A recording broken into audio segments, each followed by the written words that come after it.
The new decade brought a shift in the emotional landscape of LA's emerging singer-songwriters, as the failure of the collective gave way to the power of the personal. Here's another really new one that isn't quite finished, just for fun. I think if you listen to the material, you can see how everyone was forever changed. In 1970, Joni Mitchell, who 2 years earlier had penned the theme song to Woodstock, recorded a collection of startlingly autobiographical songs. It was the basis of an album that would become the definitive statement of confessional songwriting. In my first week of college, she called and asked would I come out to California to do some photos of her. And she was writing the songs for Blue. I am on a lonely road and I am traveling, looking for the truth in men and in me. Oh, my jealousy, my greed, they all unravel me. It undoes all the joy that could be. From a songwriting viewpoint, most songwriters still are in awe of that record.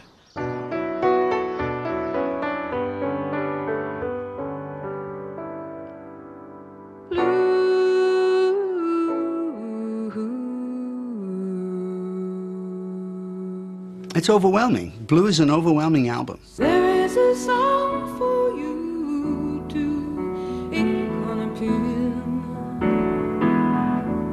underneath the skin. All of a sudden there's this woman coming along who's writing about personal relationships on a very profound level, and it was deeply affecting.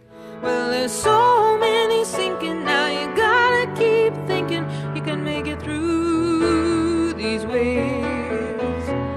Acid, booze, and ass, needles, guns, and grass, lots of laughs. She changed the way I wrote, because I realized that it was okay to talk about what was happening in your heart, so that other people could go, I know exactly what you're saying, it happened to me the other day, you know, those kind of songs.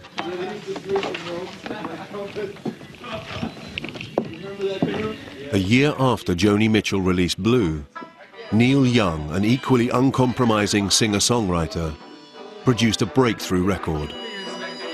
Over the next 35 years, his relentless soul-searching would underpin an unpredictable musical journey.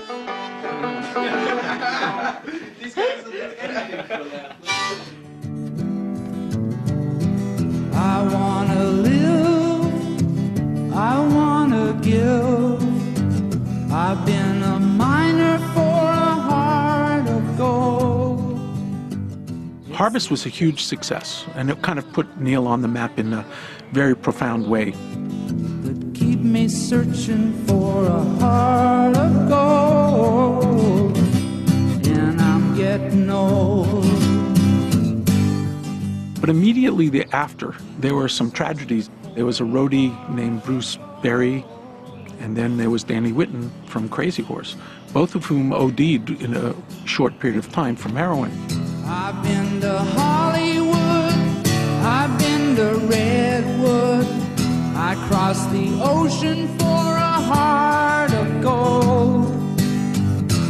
Neil, at the peak of his kind of success in the marketplace, exorcised all his demons. And that was Tonight's the Night, which was, in some ways, the most imperfect record he made.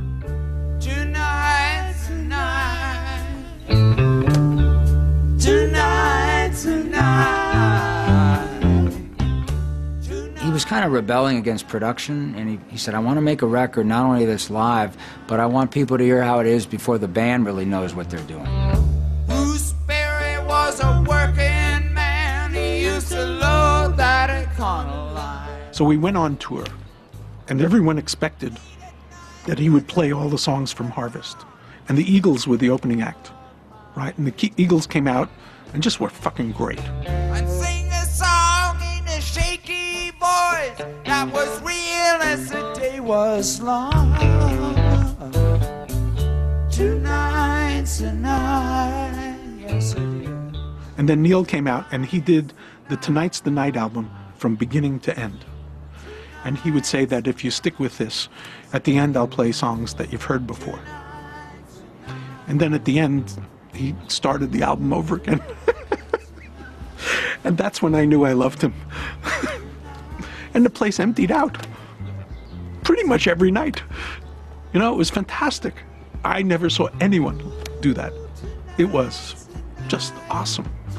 It's just the power of his own belief and his own convictions that he just didn't give a fuck.